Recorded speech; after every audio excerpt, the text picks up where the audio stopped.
Manaqib Syekh Haji Baihaqi. Puji syukur kita panjatkan kehadirat Tuhan Yang Maha Kuasa, yang telah menjadikan para ulama sebagai pewaris para nabi. Shalawat dan salam semoga tercurah kepada baginda Nabi Muhammad, keluarga, sahabat, dan seluruh pengikut setia beliau hingga akhir zaman. Dengan penuh rasa syukur, kita berkumpul dalam majelis haul ini untuk mengenang dan meneladani sosok mulia, Abuya Syekh Haji Baihaqi, seorang ulama dan mursyid yang kehidupannya menjadi cahaya bagi umat. Abuya dilahirkan di Cibubukan pada tanggal 1 Juli 1931. Ayah beliau adalah Mursyidina Syekh Haji Muhammad Tahar bin Haji Usman, seorang ulama dan mursyid tarekat Naqsyabandiyah yang dikenal memiliki banyak karomah. Di antara karomahnya yang pernah diceritakan langsung oleh Abuya Syekh Haji Baihaqi adalah ketika dalam suluk di Genting. Seusai salat subuh, beliau berkata kepada Abuya bahwa makam Syekh Abdul Rauf Al-Fansuri di Banda Aceh ada retak pada batu nisannya. Karena penasaran dengan ucapan sang ayahanda, beberapa waktu selepas suluk beliau berangkat ke Banda Aceh, dan benar apa yang disampaikan ayahandanya. Sementara ibundanya adalah Siti Anjona, adalah sosok yang sabar dan penuh kasih sayang. Beliau menikah dengan Umi Hajah Siti Sahara dan dikaruniai 10 anak. Hajah Siti Aisyah, almarhumah Kak Lek yang wafat pada usia 4 tahun, Hajah Umi Maimah, almarhum Muhyiddin wafat pada usia 33 tahun, Hajah Nurhayati, Haji Tajuddin, almarhum Alaidin yang wafat pada usia 3 tahun, Dr. Haji Abi Hasan, Nur Halimah, dan Nur Hadiah. Abuya juga memiliki saudara-saudara kandung yang turut mewarnai perjalanan hidupnya, yaitu Ustaz Bahrum Syah, Abuya Haji Zainal Abidin, Siti Ihsan, Siti Jaurah, dan Abuya Haji Imam Nawawi. Keluarga beliau dikenal sebagai keluarga ulama, pendidik, dan pejuang dakwah. Dalam perjalanan hidupnya, Abuya beberapa kali menunaikan ibadah haji ke Tanah Suci Makkah Al-Mukarramah, yakni pada tahun 1979, kemudian pada tahun 2004, dan terakhir pada tahun 2010. Beliau juga beberapa kali berkunjung ke Malaysia, bahkan pernah memberikan pengajian di Kedah, yang dihadiri para ulama dan masyarakat setempat. Sejak usia 4 tahun, Abuya telah mampu membaca Al-Quran dengan baik dan menghafal surah-surah pendek. Di masa kecil, beliau mengikuti orang tuanya ke Siprok, Nabundong, yang saat ini dikenal sebagai Padang Lawas Utara, untuk menimba ilmu kepada Tuan Syekh Daud Siregar. Di sana, Abuya hidup dalam lingkungan zikir dan adab sufi, bahkan sering diikut-sertakan dalam majelis marhaban meski masih anak-anak. Sekadar mengenang sejarah, Syekh Daud Siregar merupakan seorang ulama yang memiliki banyak karomah. Di antaranya, suatu ketika menjelang Idul Fitri, seperti kebiasaan masyarakat membuat kue lemang, beliau bertanya kepada istrinya, "Inang, endang ho dumangale kue lemang? Apakah kamu tidak buat lemang?" Sang istri menjawab dengan lirih, "Mungkin endang bah, soalnya anak ta si Ahmad endang adong di Jolo. Ia dope marharoan." "Mungkin tidak, bah, karena anak kita, Ahmad, tidak ada di sini. Dia masih belajar." Maka Syekh Daud dengan tenang berkata, "Ale hoema tetap mangala lemang Inang, sebentar dope si Ahmad tu datang." "Buat saja, Inang, sebentar lagi Ahmad akan datang." Dengan karomah yang dianugerahkan kepadanya, setelah lemang itu selesai dimasak, benar saja, putranya Ahmad pun tiba di rumah. Beberapa saat kemudian, ia sudah kembali lagi ke tempat belajarnya. Guru-guru Abuya, di antaranya, adalah Mursyidina Syekh Haji Muhammad Tahar, ayahanda beliau sendiri, yang menjadi guru pertama dalam Al-Quran, fikih, nahwu, tarekat, dan kitab-kitab dasar. Selain itu, beliau juga berguru kepada Syekh Muhammad Wali Al-Halibi, dikenal sebagai Syekh Muda Wali, pimpinan Dayah Darussalam Labuhan Haji, yang menjadi guru besar Abuya dalam ilmu-ilmu syariat dan tasawuf. Silsilah tarekat Abuya Syekh Baihaqi bersambung dari Syekh Muhammad Tahar bin Haji Usman, ke Syekh Daud Siregar, lalu ke Syekh Muhammad Yusuf, dilanjutkan ke Syekh Ismail Minangkabau, kemudian ke Syekh Abdullah Al-Afandi, hingga sampai kepada baginda Nabi Muhammad. Pendidikan Abuya Syekh Haji Baihaqi. Pada usia di bawah 10 tahun, Abuya telah menguasai kitab-kitab para Melayu dan menyelesaikan sekolah rakyat hanya dalam waktu 6 bulan 23 hari, padahal normalnya ditempuh selama 3 tahun. Hal ini ditandai dengan pengakuan dari gurunya berupa pemberian buku pelajaran, karena pada masa itu belum tersedia ijazah resmi dari pemerintah. Dalam bidang agama, beliau mempelajari berbagai kitab dasar kepada ayahandanya dan mengikuti suluk sejak usia muda. Beliau juga diangkat menjadi khalifah dalam usia yang masih sangat belia. Di tengah kesibukan belajar, beliau turut membantu ayahnya mencari nafkah keluarga sebagai nelayan, karena kondisi ekonomi keluarga yang terbatas.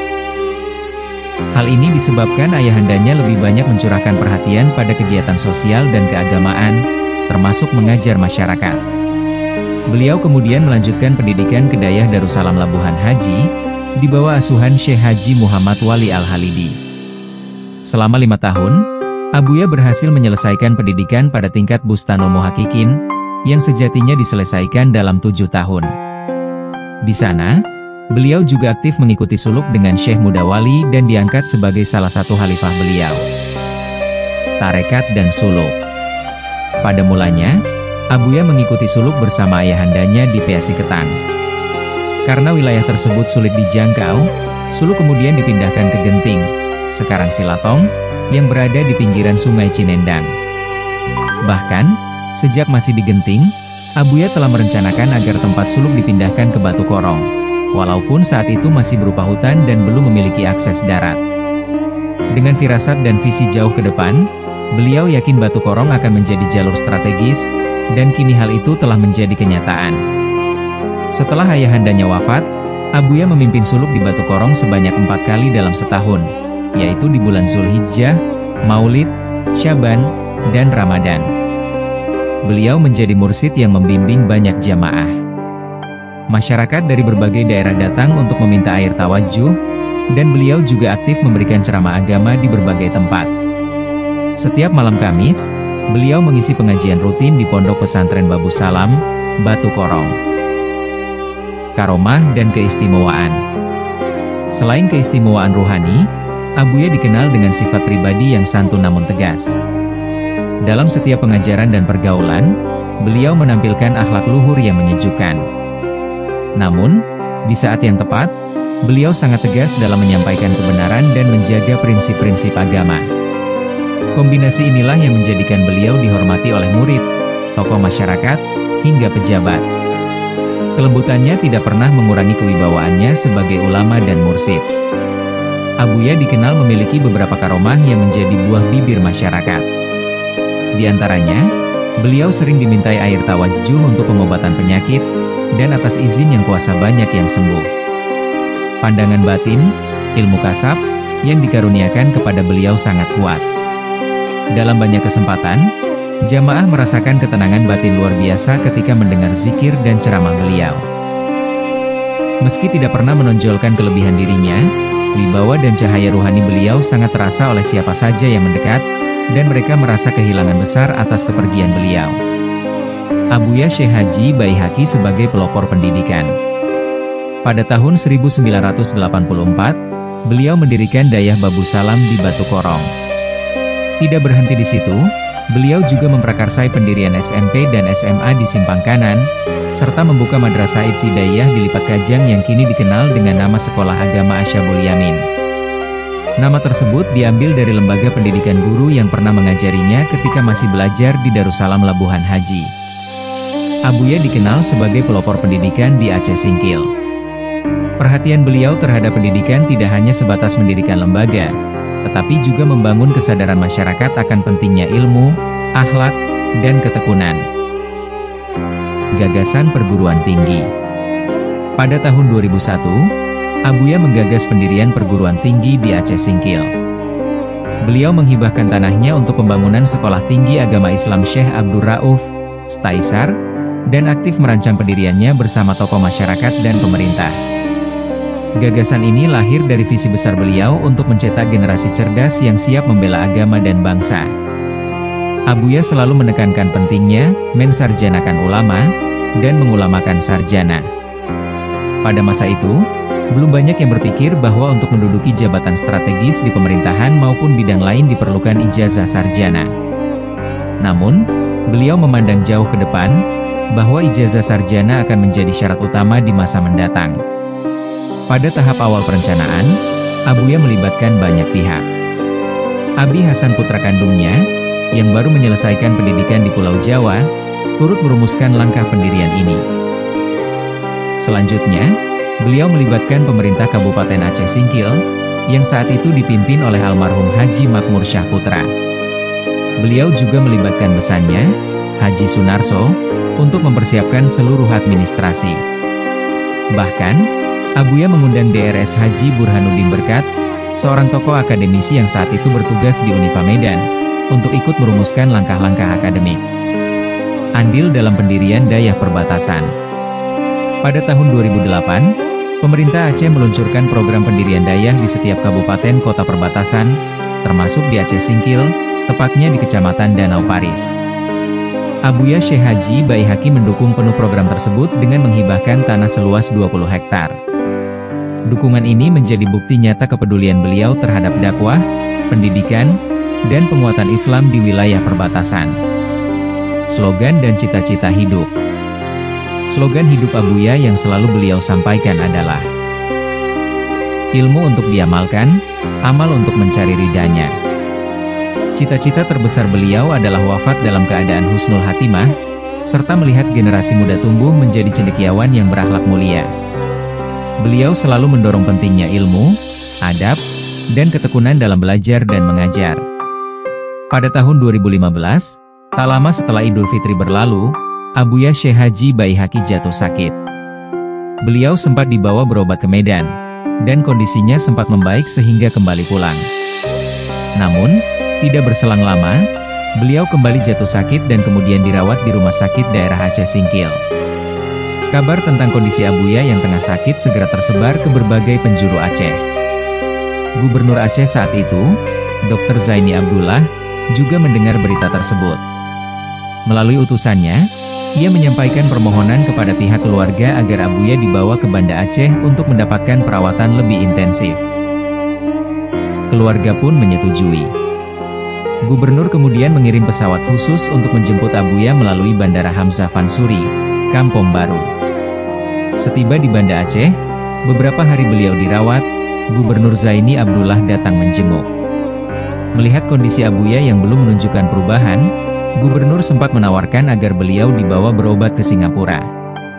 Namun, dengan penuh kelembutan, Abuya menolak tawaran tersebut dan memilih tetap dirawat di Rumah Sakit Umum Daerah Zainal Abidin.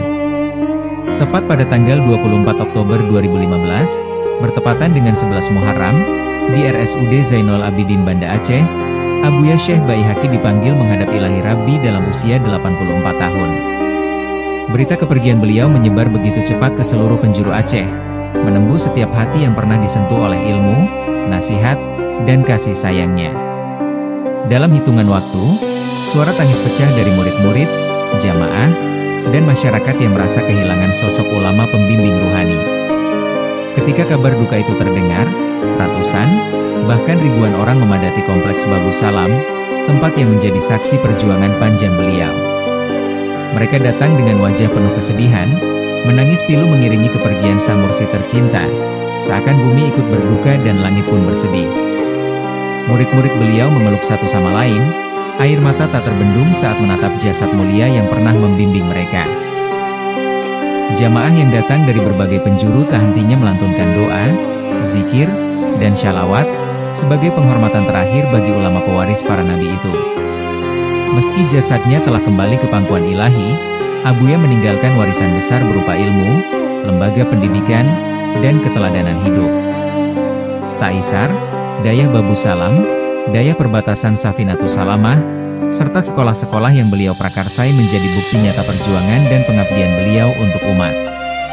Selain warisan untuk masyarakat luas, Abuya juga meninggalkan wasiat perjuangan kepada anak-anaknya, khususnya dua putra beliau yang meneruskan jejak mulia ini, Haji Tajuddin, yang dikenal sebagai pengusaha dermawan, dan Dr. Haji Abi Hasan, yang melanjutkan kiprah Abuya sebagai ulama dan akademisi.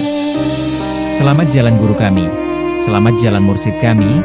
Semoga Sang Pencipta menempatkan Abuya di tempat terbaik di sisinya, melapangkan kuburnya, serta menguatkan keluarga, murid, dan seluruh umat yang ditinggalkannya.